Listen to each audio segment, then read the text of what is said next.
नमस्कार प्यारे बच्चों, कैसे हैं आप सब। आशा करता हूँ कि सब अच्छे होंगे। तो चलिए शुरू करते हैं। आज हम करेंगे वर्कशीट नंबर 88 यानी 88। ये हमारी हिंदी की कार्यपत्रिका होने वाली है 15 अक्टूबर 2020 की। यहाँ पर बच्चे अपना सेक्शन लिखेंगे, इधर अपना नाम लिखेंगे और इधर अपने टीचर यानी अध्यापक का नाम लिखेंगे। हमारा आज का विषय होने वाला है वैश्विक हस्त प्रक्षालन दिवस यानी ग्लोबल हैंड वॉशिंग डे। आइए एक बार हम जान लेते हैं कि इसका क्या मतलब है। ये देखिए आपकी वर्कशीट में नीचे बताया गया है हमें। इधर हर साल 15 अक्टूबर को वैश्विक हस्त प्रक्षालन दिवस यानी ग्लोबल हैंड वॉशिंग डे पूरी दुनिया में मनाया जाता है। यह दिवस हमें हाथों को साफ रखकर बीमारियों से बचने और स्वस्थ रहने का संदेश देता है। कोविड-19 जैसी महामारी के समय में तो इस दिवस का महत्व और भी अधिक हो जाता है। यानी 15 अक्टूबर को क्या मनाया जाता है? Global hand washing day. और इसका क्या मतलब है, ये क्या सीख देता है? ये हमें बताता है कि हमें हमेशा अपने आसपास सफाई रखनी चाहिए और अपने हाथों को समय समय पर धोते रहना चाहिए ताकि हम अलग अलग बीमारियों से बच सकें और स्वस्थ रह सकें। आइए अब इस वर्कशीट को हम शुरू करते हैं। सबसे पहले वो एक कविता दिखा रहा है हमें। नीचे दी गई कविता को हाव भाव के साथ पढ़िए। हाव भाव के साथ पढ़ने का क्या मतलब है कि जैसा भी वो कविता में बोलेगा हमें वैसे ही करना है। आइए देखते हैं कि वो हमें क्या बोल रहा है। आओ सीखें हम, आओ सीखें हम, हाथ कैसे धोना है और कैसे इन्हें सुखाना है। साफ हाथ ही तो बच्चों सेहत का खजाना है। हाथों को धोकर कीटाणुओं को दूर भगाना है। हाथों के आगे और पीछे, उंगलियों के बीचों बीच, नाखूनों पर भी लगाए साबुन, ले हाथों को पानी से सींच। 20 क्षण तक रगड़ते हुए यही गाना गाना है, फिर पानी से धोकर हाथ साफ तौलिए से इन्हें सुखाना है। सीख गए अब हम कैसे धोए हाथ, यानी यहाँ पर वो हमें हाथ कैसे धोने चाहिए इसके बारे में बता रहा है। ये देखो नीचे स्टेप्स भी लिखे हैं। कौन कौन से? सबसे पहले हमें साफ पानी से अपने हाथ गीले करने हैं। दूसरे नंबर पर हमें अपने हाथों में सही मात्रा में साबुन लेना है। और तीसरे नंबर वो कह रहा है कि अपने हाथों को आगे और पीछे भी रगड़ना है। और चौथे नंबर पर कह रहा है कि अपने नाखूनों को भी नहीं भूलना है। ठीक है, नाखूनों पर भी हमें साबुन लगाना है। पांचवें पर वो हमें बोल रहा है कि उंगलियों के बीच भी हमें साबुन लगाना चाहिए और फिर उसे साफ पानी से धो लें।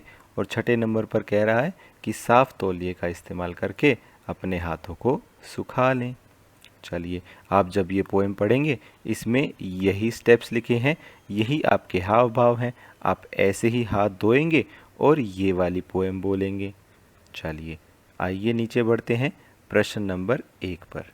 यहाँ पर वो हमसे पूछ रहा है कि कविता के साथ दिए गए चित्रों को देखकर हाथ धोने के सभी चरण यानी स्टेप्स अपनी कॉपी में लिखिए। यानी ये जो कविता में हमें सिखाया गया है और यहाँ नीचे चित्रों के द्वारा हमें बताया भी गया है कि हाथ धोने के कौन कौन से चरण यानी स्टेप्स होते हैं, यानी हाथ कैसे धोए जाते हैं, ये हमें क्या करना है, अपनी कॉपी में लिखना है, जो कि इधर चित्र में हमें दिखा रखा है। तो आइए इसके आंसर में हम लिख सकते हैं ये वाले स्टेप्स। तो आंसर 1 में आप लिखेंगे सबसे पहले हमें क्या करना है, पहले साफ पानी का उपयोग करके अपने हाथों को गीला करें। फिर क्या करना है, फिर अपने हाथों में उचित मात्रा में साबुन लें, यानी कम भी नहीं होना चाहिए और ज़्यादा भी नहीं होना चाहिए। ठीक मात्रा में आपको साबुन लेना है और फिर साबुन को अपने हाथों के आगे और पीछे रगड़ें। यानी साबुन इस तरीके से लगाना है कि आपके हाथों का अगला हिस्सा भी और पिछला हिस्सा भी साबुन से ढक जाए, यानी हर जगह साबुन लगा हो। और क्या करना है, फिर अपने नाखूनों पर साबुन रगड़ें। यानी आपको अपने नाखूनों पर भी साबुन लगाना है क्योंकि वहाँ पर अक्सर गंदगी फंसी होती है। चलिए फिर क्या करना है, अपनी उंगलियों के बीच साबुन लगाना ना भूलें। यानी आपको अपनी उंगलियों के बीच भी साबुन लगाना है। और छठे नंबर पर यानी अंत में अपने हाथों को साफ पानी से साफ करें और उन्हें साफ तौलिए से पोंछ लें। तो ये हमारे स्टेप्स हो गए हैं सारे। आप इसको ऐसे ही अपनी आंसर शीट में लिख सकते हैं।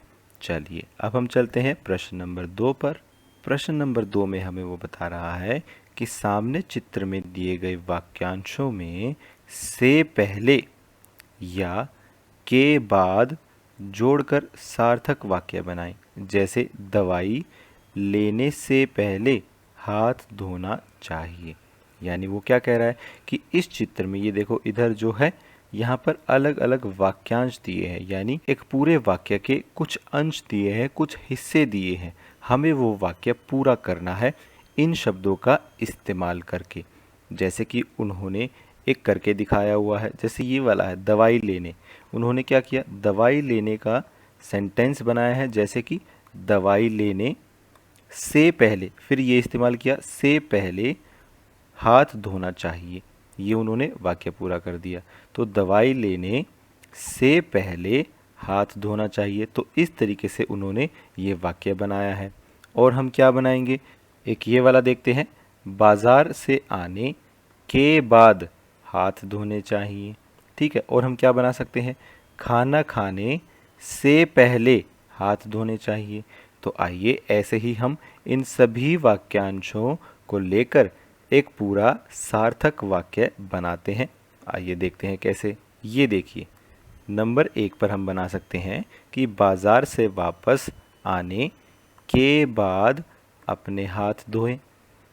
दूसरे नंबर पर हम बना सकते हैं खाना खाने से पहले अपने हाथ धोएं। तीसरे नंबर पर हम बना सकते हैं कि जानवरों को छूने के बाद अपने हाथ धोएं।